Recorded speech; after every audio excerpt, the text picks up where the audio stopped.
बाड़ी के सुल्ताननगर गांव में एक किसान सालों से अपने 3 एकड़ जमीन को कब्जे से छुड़ाने के लिए दर दर भटक रहा है।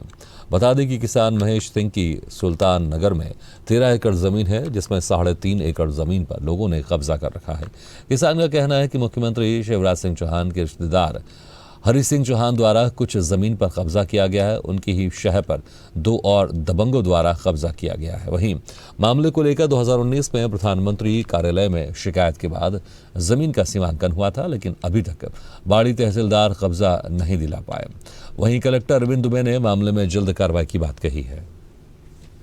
लगभग सर 20-25 सालों से मैं परेशान हूँ। इससे पहले मेरे पिताजी लिए लड़ाई लड़ते रहे और पड़ोसियों ने कब्जा कर रखा है लगभग 3 एकड़ ज़मीन पर। और मेरे पिताजी को शासकीय लड़ाई लड़ते लड़ते पिछले साल उनको ख़त्म हो गए।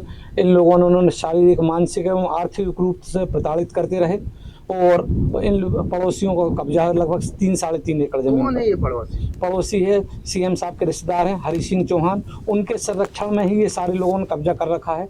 लाइसेंसी बंदूकधारी है और अवैध हथियारधारी है और जान से मारने की धमकी देते रहते हैं। खेत में निकलने का रास्ता बंद कर रखा है इन लोगों ने और इस वजह से मेरी ज़मीन खाली पड़ी है। कहाँ आवेदन दिए आपने? मैंने सर तहसील कार्यालय में दिया है, तो एसडीएम के यहाँ दिया है, कलेक्टर साहब के यहाँ दिया है और लिखित तौर पर मुख्यमंत्री महोदय को भेजा है। मैंने प्रधानमंत्री जी को भेजा है, राष्ट्रपति महोदय को भेजा है और इन लोगों से मुझे जान का खतरा भी है।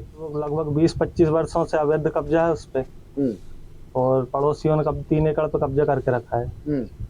उस कारण परेशान है। लेकिन न्यायिक तो आदेश हो चुका है, फिर आप आदेश हो चुका है पर मौके पे यहाँ पे खेत पे कोई कब्जा नहीं मिला अभी तक। तो ये कौन से लोग हैं जिनका कब्जा है वो आज वो दबंगों द्वारा अब अपनी जमीन का हक नहीं ले पा रहे? यहाँ पे कब्जा सीएम साहब के रिश्तेदार हैं हरि सिंह चौहान एवं उनके साथ में सहयोगी लोग हैं उनके। तो लगभग चारों तरफ ऐसा कब्जा हुआ है? खेत के चारों तरफ कब्जा है। क्या लगता है यदि आपको न्याय नहीं मिला पूरे परिवार को कैसे होगा जीवन यापन?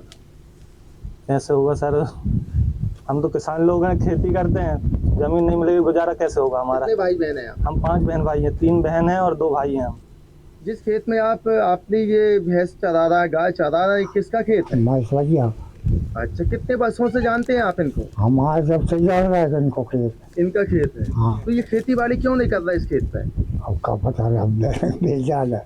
ये तो आपको पता है ये इन्हीं का खेत है? हाँ, ये आपके साइड में खड़े हैं, हाथ करके दिखाइए कि इन्हीं खेत है? हाँ, इनको खेत है। इनके खेत है? हाँ। ये आपके नाते रिश्तेदारी में कुछ लगते हैं क्या? सारे लगते हैं। आपके साले हैं? हाँ। ये अब आपसी झंझट में कहा है कहा नहीं, हमें कहाँ पता। लेकिन आप कितने वर्षों से देख रहे हैं कि खेत इनका ही है? हाँ, खेत इनको ही, हम आज अब से जगह किसी की निजी जमीन का विवाद किसी दूसरे व्यक्ति से है, प्राइवेट व्यक्ति से, तो धारा 250 के तहत उसको तहसीलदार कोर्ट में प्रकरण लगाना पड़ता है। तहसीलदार अपना विधिवत जांच करके और जो नेचुरल जस्टिस है उसके हिसाब से कार्रवाई करके उसके तहत आदेश पारित करते हैं। सीमांकन भी उसी का एक प्रक्रिया का भाग है और यदि किसी का कोई ज़मीन किसी दूसरे के में निकल रही है तो फिर उसको कब्जा दिलाने की कार्रवाई की जाती है। न्यायिक प्रक्रिया में हमारे राजस्व न्यायालय में ये प्रकरण चल रहा है, तो उसका शीघ्र से निराकरण कराएं। सीमांकन हो चुका है उसका, उसके बाद उसको कब्जा नहीं मिल पा रहा।